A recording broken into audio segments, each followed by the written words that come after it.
Good afternoon, ladies and gentlemen. I'm Jerry Cooey. I'm Deborah Nelson. Thanks for watching. Yeah. Folks, we in a previous show that we did, we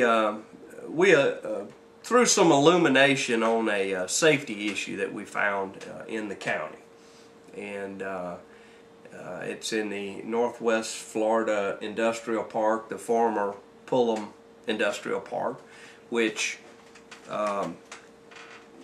out of the sunshine, many things occurred, and you and I, as taxpayers, eventually bought a piece of property out there. But this is concerning the piece that is still held by Mr. Pullum.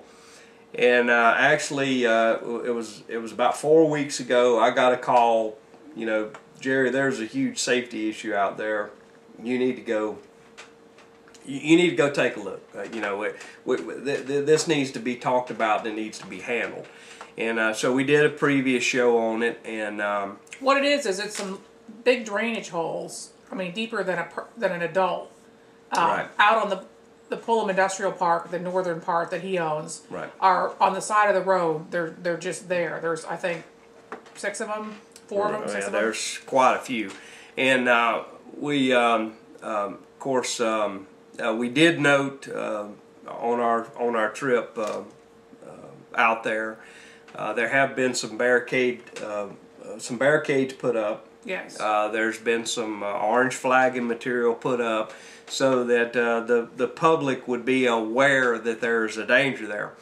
Now we spoke with county officials over this issue, and what we have been told is that road and what we would commonly refer to as the right-of-ways along the roads in there.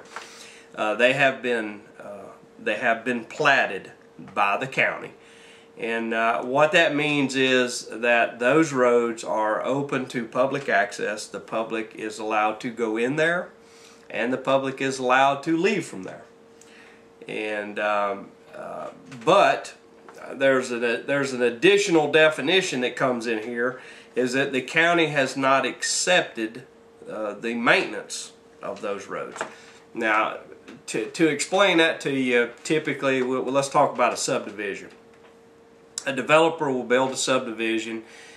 He's told what the road base has to be, how much clay, they've got the whole spec sheet. If he will put the roads in a subdivision to meet county specs and the proper amount of asphalt and follows the engineering plans of the county, at the point in time that the road system is completed in a subdivision, and he brings his paperwork to the county inspects his work or her work, and if it meets spec, then the county accepts future maintenance. And part of meeting spec would also be putting grills over drainage holes. What it appears has occurred here is and folks, I'm going off of what I'm being told. The county attorney's position on this is that it is platted. The public has access to that area. The county at this time does not do any maintenance, nor do they have any liability as to what may or may not occur on that road, i.e. a child fall into the hole. Now, I think all of us would clearly understand that if a child falls in that hole, Santa Rosa County is going to be named in the lawsuit. Yeah, or climbs into it. Or climbs into it. Yeah. But we also know that after talking with county employees about this, and the county is insulated. The county has very good paperwork on this. It's platted, but they have not accepted the maintenance, i.e. they are not responsible for any liability that occurs on that. Now, my point is, and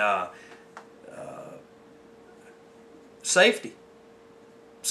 I don't want. So let me just clarify this. What we understand from the county is that Bill Pullum is responsible for putting those grates right safety measures on top of those holes. There is a list of items that have to be corrected before the county will accept maintenance. That is a direct quote from a county management this morning. And until those items are corrected, the county is not going to accept those roads in the maintenance upkeep. And what you have to understand is, and I'm going to tell you, I'm going to defend the county to the nth degree.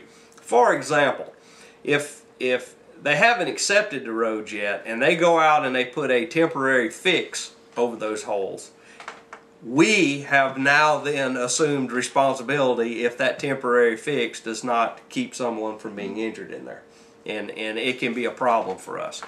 We have been told that notifications have been made to the owner of the property, which is Bill Pullum. And I certainly want, I'd like to see action pretty quickly on this. Well, we'll certainly be following it every step of the way. Yeah, it just seems to me when we have an opportunity, or what I would consider to be an easy fix. If they were on there originally and somebody stole them, I'm sorry that occurred. Right. But the bottom line is we have multiple dangerous, very deep holes that are there, and most kids would not be able to extricate themselves out of there if they fell in. Right. And my fear is that may occur. And so we have taken additional time on our TV show to make sure that folks are aware. All right. It's a community service on our part. That's right. And maybe Mr. Pullum's not aware of it. He's that of the problem. Maybe we're helping him a little too. He might not be aware of it. If he's not aware, maybe he will be aware now. Maybe he watches our show. He could. You never can tell. But we strongly believe that the safety issue needs to be corrected ASAP. I mean, to wrangle over whose responsibility is when it comes to safety, I can't bite on that. Oh yeah. I can't go with that. It is very obvious that there is. And folks, look, we encourage you get on 87, and you'll find it. Head south on 87, just past a hotel there on the left. You'll see where we're talking about. I encourage you as a public to go down there and take a look at those holes in the ground, and you'll understand what we're saying. It's near the I-10 overpass. Right, just right.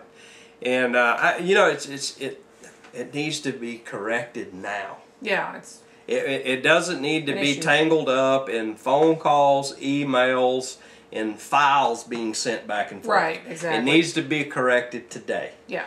When I see circumstances like this, there's really no excuse for not doing something about it today.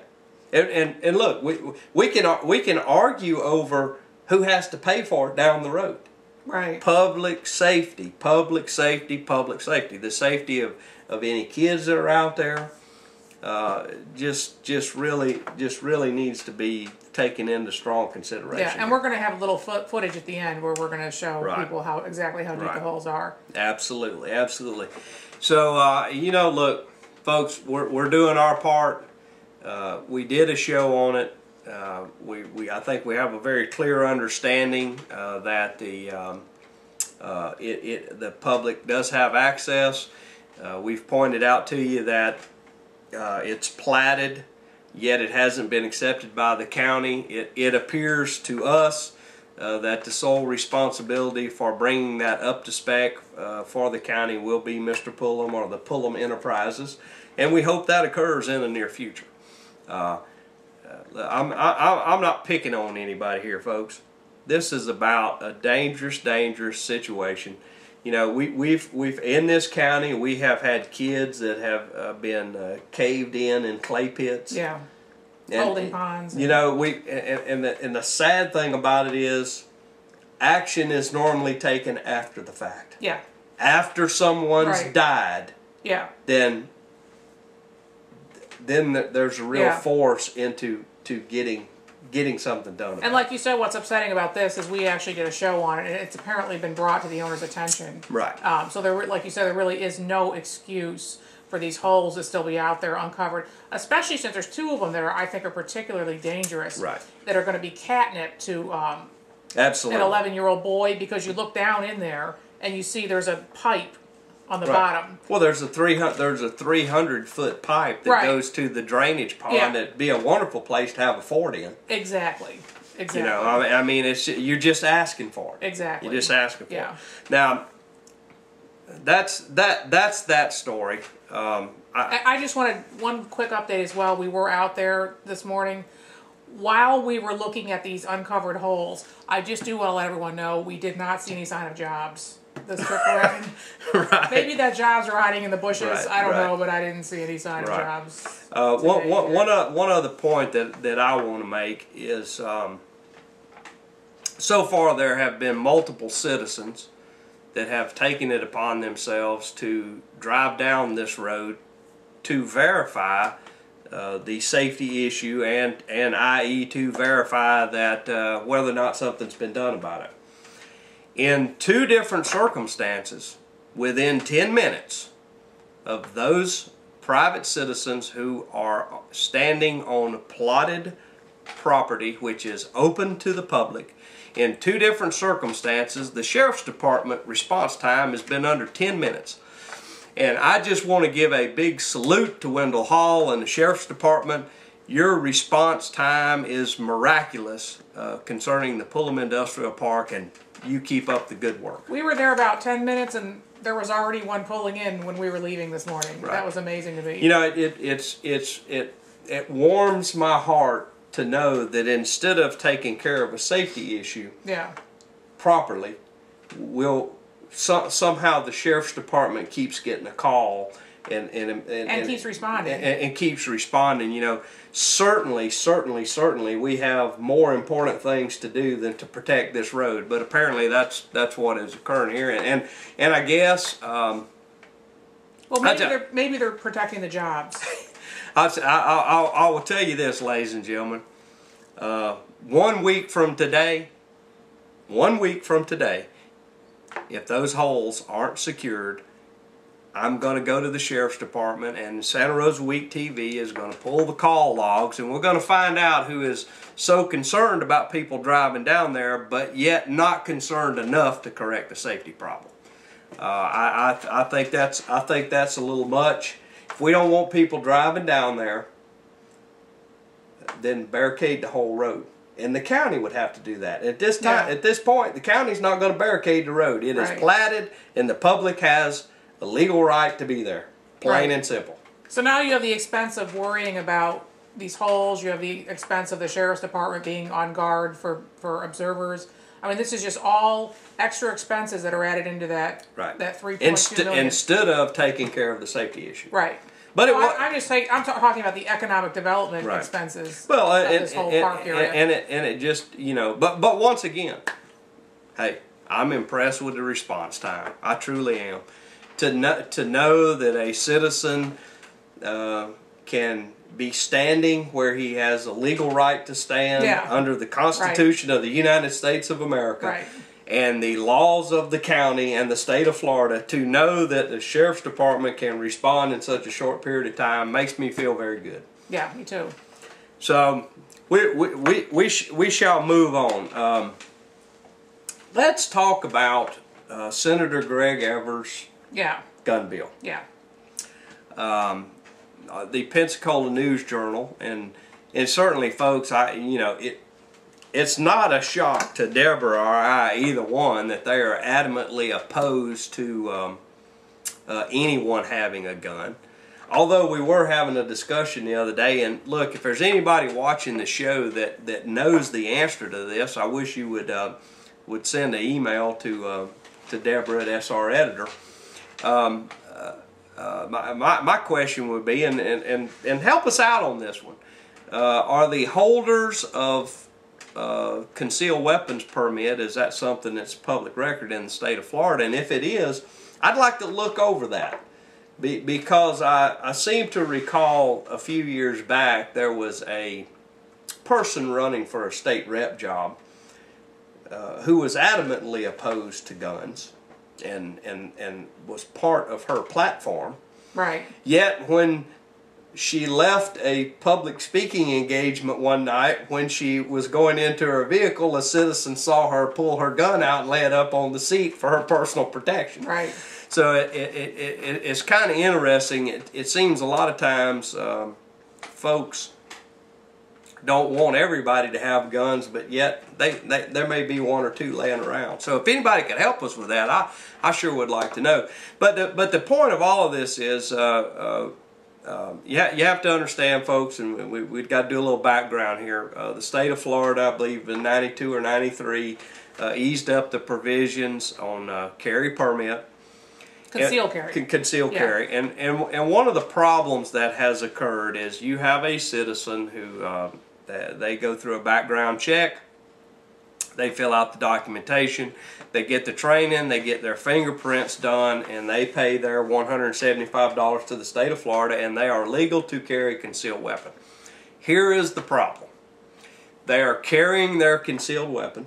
It is underneath their jacket, and a gust of wind, or they go to sit down in a chair at a restaurant, and the top of the chair grabs their jacket a little bit and throws their coat up and exposes that weapon. There have been many incidences where people have overreacted, and they've called the sheriff's department in the areas, and they've made complaints, and it turned into a huge ordeal. So one of the main things that Senator Evers is trying to do here is that you still have to have the concealed carry permit, but you also can open carry. And the reason for that is so that there won't be circumstances where it gets ugly real quick over someone's perceived concern of what they saw.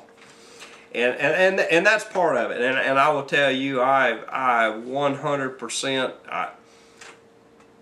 I firmly believe, and I'll tell you, I got an opportunity to see some old photographs from Willing Street in downtown Milton, 1939.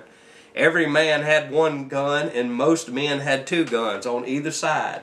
Carried them openly, big 6-shooters. And I understand that we had a very polite society down there on Willing Street. There was nobody giving people ugly, obscene gestures or calling people names down there. There was a lot of respect on Willing Street. Yeah. And so, I agree with Senator Evers over this. I think it's a good bill. Now, the second part of this that has raised the hackles of the Pensacola News Journal is allowing concealed weapon to college campuses. On college campuses. Now, I will tell you, and I was shocked when I saw this research. Research U.S.-wide indicates that 1 in 4 college women, while they're in college, are raped or molested in some sort while they're in college. Right. 1 in 4.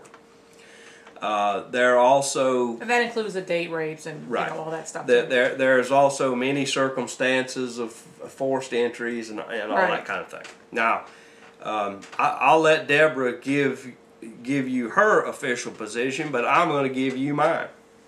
At 18 years of age, you can go into the military service and fight for your country. I don't think it is out of line for a 21-year-old who can pass a background check, who can take the proper training, fingerprints, and have the proper credentials to have a concealed carry permit. I do not have one problem in the world with that. It has been proven in the state of Florida. Folks, I'll take you back to when the concealed carry permit was made easier in the state of Florida. Violent crime involving firearms dropped some 70% in the first year. And that's one of the hardest things to get data on. I mean, I think it's deliberate that there's no there's no database kept Right. of people defending themselves. I mean, Right. I think there's a strong interest that does not want that information. Well, absolutely. Available. I mean, it's so hard to find that information. You know, there's a couple studies. A liberal news media wants you to sit I at home and be in fear. I want to have to argue with you on that because I don't think this is a liberal position. I mean, I'm a liberal, and I'm 1,000%. Well, what do you think it is? Why do you have to? I think it's an authoritative position. I think there's certain interests that have a lot of money and power that would just as soon, and they're conservatives. They call themselves liberals. That nobody have a gun. Right, and right. It's on both sides. It's not a political thing. This is the powerful versus the powerless. I got you. Is what this comes down to. I can agree with that, but you know, in '93 or thereabouts, a 70% reduction in violent crime involving handguns. Now, let's look at our college campuses. Now, you know, I don't know. I'm not there.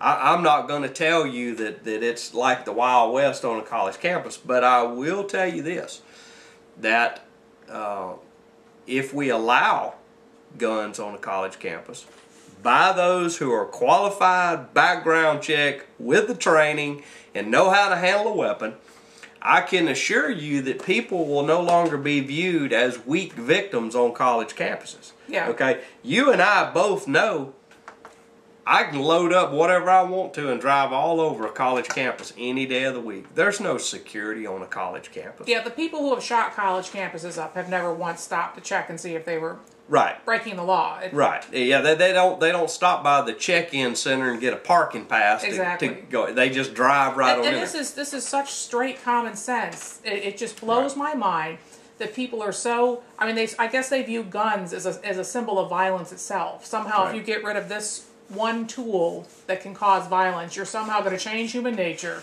and it just all violence is going to completely disappear. Well, all I can say is an unarmed citizen is nothing more than a target. Well, it's worse than that because as we know, guns equalize might makes right issues. Guns equalize strength disparities, and so if you tell college students, well, you can't protect yourself with a firearm, you're basically telling the women. I mean, right there, you're telling them you're now subject to physical strength issues as far as being attacked and stuff like that. I mean, it's a feminist issue. Right. It ought to be something that every feminist group is out there front and center, well, advocating, and they don't. I don't know why. I don't understand why. I just, look, as I've said often, it's their newspaper and their ink. They can print whatever they want to. Sometimes I agree with them. Sometimes I disagree with them. On this one, I think they're fanning the flames. And let me say this in credit of Senator Evers. The Pensacola News Journal came out with that editorial just ripping him to shreds, how horrible, what a horrible thought and all this kind of stuff. 2 days later, Senator Greg Evers went to the University of West Florida and he listened to their concerns. And from what I gathered from what was concerned, the things that were said there, certainly there were people that were opposed to Greg Evers' bill, but there was also people that supported it. I would suggest if you talk to any given group of quote-unquote liberals, I'd say 90% of them at least are going to be pro-gun rights. That's a fallacy that this is a one group against the other thing. It's just not true. Well, see there, folks? Our tree huggers educating us. Yeah, well, yeah. So that's the thing is we need to educate people because you have such a corrupt media, and the media you'd like to call them liberal. They're neither liberal nor conservative. They're corporatist. They're just missing. They're missing. You're just so grossly corrupt that whatever the powers that be want to see in their newspaper, they tried it out there. Want to see in their newspaper. Right. Yeah, right. I mean we know that. We know that from experience, certainly with that particular publication. Right. And this is just another example of that. So it's not a liberal thing. This is just a powerful interests problem. Right. Well, it just and look, I'm going to say Senator Greg Evers.